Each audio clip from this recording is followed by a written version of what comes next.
네, 우주인들이 우주 공간에 머물면서 다양한 실험, 그리고 천체 관측 등을 할 수 있는 기지가 필요할 텐데요. 자, 이것이 바로 우주 정거장입니다.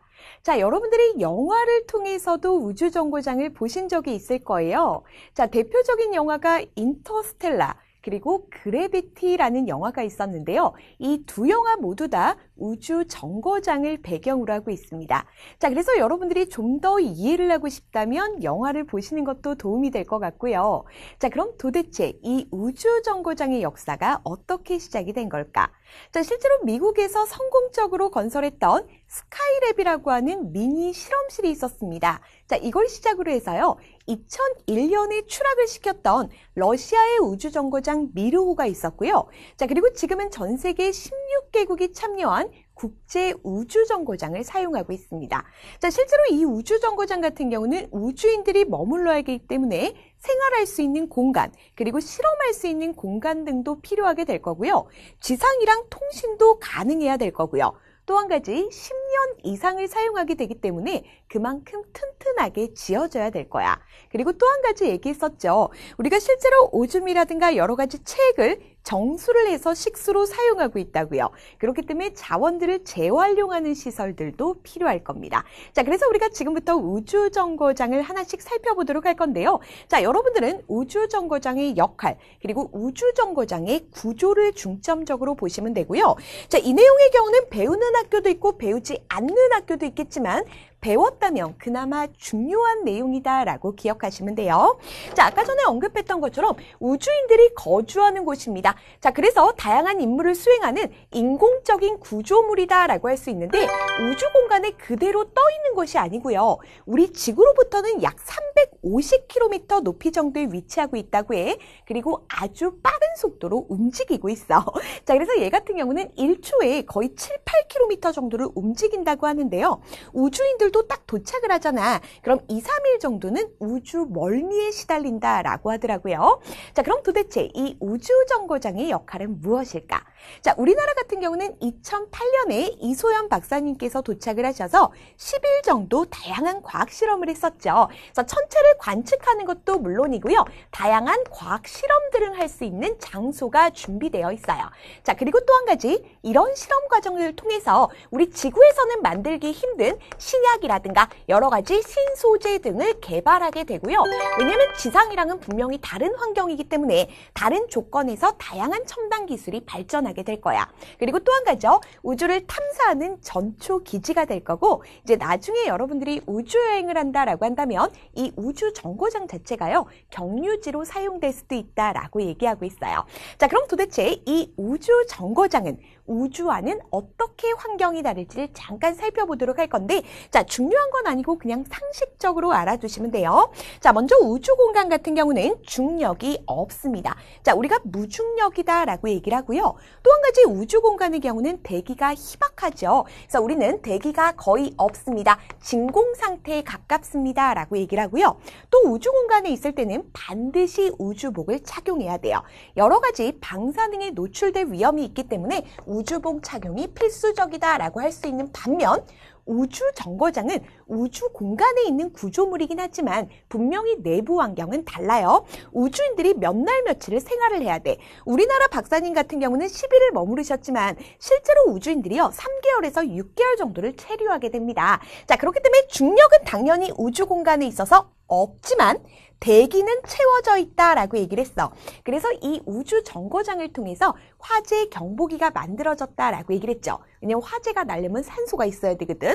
자, 그리고 우주복 같은 경우도요. 착용을 안 해도 됩니다. 자, 우주 정거장 내부는 우주와는 다른 환경, 그래도 사람이 살 수 있는 환경이 갖춰져 있구나라는 정도 봐두시면 되고요. 특히나 너희들이 영상 같은 거 보면 우주 정거장 내부에서도 우주인들이 붕붕 떠 있단 말이야. 그게 바로 중력이 없기 때문이구나. 그래서 중력 중력이 없다는 공통점이 있다. 요 정도 봐두시면 돼요. 자, 그럼 지금 현재 우리가 사용하고 있는 건 국제우주정거장이다라고 얘기를 했는데요. 지금 우리가 사용하는 이 국제우주정거장의 경우는 전 세계 16개국이 참여를 했어요. 그래서 러시아를 비롯한 유럽이라든가 미국, 그리고 중국, 일본 등이 참여를 했고요. 우리나라는 당연히 참여를 못했습니다. 자, 그리고 또 한 가지, 이 우주정거장 자체를 우주에서 건설한다라는 건 불가능하겠죠. 그래서 지상 자체에서 모듈이라는 걸 만들어가요. 한마디로 독립된 기능을 하는 어떤 기본 단위, 방 같은 걸 만들어서 갖고 올라가서 그 위에서 조립을 하게 되거든요. 조립하는데도 한 10년이 걸리고요. 사용기한도 한 10년 정도가 걸리는데 실제로 국제우주정거장 같은 경우는 2020년까지 사용을 한다라고 합니다. 자, 그래서 우리가 잠깐 정리를 해보면요. 지상에서 말이 조금 어렵죠. 독립된 기능을 하는 단위인 모듈을 먼저 만들게 되고요. 자, 과거까지는 우주 왕복선을 통해서 수송을 했습니다. 네, 요즘 같은 경우는 뭐 소유주 같은 이런 우주선을 이용하고 있죠. 자, 그리고 이제 우주에 가서 이러한 모듈들을 조립하게 되는구나. 자, 그래서 탄생한 것이 바로 이거. 국제우주정거장의 모습입니다. 그래서 여러분들은 이 모습을 조금 기억을 해 놓으셔야 되고요. 학교에서 배웠다라고 한다면 각각의 구조에 대해서 물어보시게 될 거예요. 자, 대표적으로 물어보는 건 세 가지가 될 겁니다. 자, 먼저 보니까 날개 같은 게 보이죠? 이것이 바로 전력을 공급받는 에너지를 생산해내게 되는데요. 화석연료 같은 거를 사용하는 것이 아니라 태양 에너지를 그대로 사용하고 있어요. 그래서 여기에 있는 것이 바로 태양 전지판입니다. 가장 중요한 내용이고요.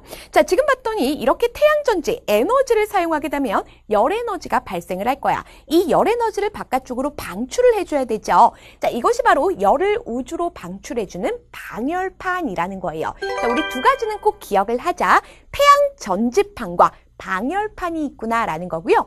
자, 그리고 우주 정거장에 기본적인 뼈대 있죠. 전체적으로 지지해주는 금속 구조물이 있습니다. 요거를 트러스라고 불러줘요.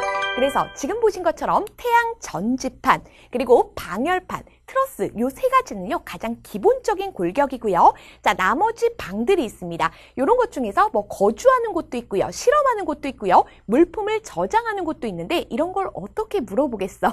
이게 뭐 하는 방인지 우리가 어떻게 아냐고요. 그러니까 굵직굵직한 구조 중심으로 보시면 됩니다. 자, 그래서 우리가 하나씩 좀 정리를 하고 다시 한번 그림을 통해서 보여드리도록 할게요. 자, 첫 번째입니다. 우주 정거장에서 당연히 에너지가 필요할 겁니다. 자, 그리고 우리는 전력을 공급한다라는 표현도 하게 될 건데요. 자, 이것이 바로 태양 전지판의 역할입니다. 라고 얘기를 했죠. 그래서 태양 전지판의 모습 반드시 기억해 놓으셔야 돼요. 자, 이렇게 에너지를 사용하는 과정에서 열이 발생을 할 거고요. 이 열을 우주 공간으로 그대로 방출하게 돼요. 그래서 열을 방출합니다. 라고 해서 우리는 방열판입니다. 라고 얘기를 해줄 겁니다. 자, 그리고 이제 아래쪽에요. 전체적으로 우주 정거장 자체를 지지해주는 금속 구조물이 있었죠. 그래서 우리가 우주 정거장을 지지합니다. 또는요, 뼈대 역할을 합니다. 라는 표현이 나오게 될 거야. 자, 이것이 바로 트러스가 되는 거예요. 요 세 가지는 너무너무 중요한 구조니까 반드시 기억을 하셔야 돼요. 자, 실제로 이 우주정거장 같은 경우는 43개 정도의 모듈들이 결합되어 있습니다. 가장 중심축이 되는 거, 우주정거장을 지지하고요. 뼈대 역할을 해줍니다. 무엇? 트러스입니다. 라고 적으시면 되고요. 에너지를 만들어내는 곳입니다. 전력을 공급합니다. 태양 전지판 기억되셨죠? 자, 그리고 열을 빼냅니다. 방열판까지 확인을 해두셔야 돼요. 자, 그리고 이제 나머지 중요한 건 아닌데요. 실제로 이러한 모듈들을 결합해 줄 때 이 결합 장소로 우주인들이 이동을 하게 됩니다. 그래서 이 이동 통로를 노드라고 불러주게 되고요. 자, 그 밖에 모듈들을 좀 만나보도록 할게요. 자, 우주인들이 몇 날 며칠 머무른다라고 했어. 그럼 당연히 옷도 갈아입어야 될 거고요. 우주 식량 들어보셨죠? 밥도 먹으셔야 될 거고요. 그리고 잠도 자야 되고 휴식도 취해야 될 거고요. 배변 활동도 해야 될 겁니다. 이런 의식주와 관련된 공간이 있어 우리가 이거를 주거 모듈입니다. 또는 거주 모듈입니다. 라고 불러주게 되고요. 자, 그리고 우주인들이 실험을 하는 공간이야. 그러니까 실험 모듈이라고 하시면 돼요. 자, 그리고 우주 왕복선을 통해서 다양한 우주선을 통해서요. 보급 물품이 올라오게 돼요. 그래서 우주인들도 실제로 항상 보급품이 올라올 때만 기다린대. 맛있는 게 많이 올라오고 나온대요. 그래서 이런 것들을 보관하는 곳이 필요하겠죠. 그래서 이런 물자를 저장하고 관리하는 곳, 그래서 보급 모듈이라고 불러줍니다. 그리고 영화를 통해서 보셨는지 모르겠는데요. 자, 그래비티라는 영화를 보면 우주인들이 우주정거장 밖에서 여러 가지를 수리하게 되는 장면이 나옵니다. 근데 이때 매달려 있는 곳 있죠. 이걸 우리가 로봇팔이라고 불러줘요. 이 로봇팔 같은 경우는 우주인들이 여러 가지 작업을 할 때도 이용이 되기도 하고요. 그리고 또 한 가지 지상에서 원격으로 조정을 하면서 여러 가지 실험도 가능하다라고 얘기를 하더라고요. 그래서 이런 것들이 전부 다 우주 정거장의 구조이구나라는 거고요. 한 번만 더 정리를 할게 지금 이 자리에서 외워버리세요.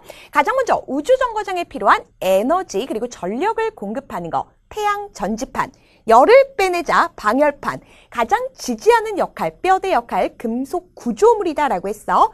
트러스가 되는 거고요. 나머지 모듈들 그리고 바깥쪽에서 실험을 할 수 있는 로봇팔까지 기억을 해놓으시면 됩니다. 자, 이것이 바로 우주 정거장의 구조였구나라는 거고요. 자, 우리나라는 참여를 안 했지만 지금 이제 러시아에서 또 새로운 우주 정거장을 개발 중에 있습니다. 이때는 우리나라가 참여할 수 있기를. 그리고 또 한 가지 이제 여러분들이 그때는 졸업을 하시잖아요. 그래서 여러분들이 그 주인공이 되셨으면 하는 바람이 있습니다.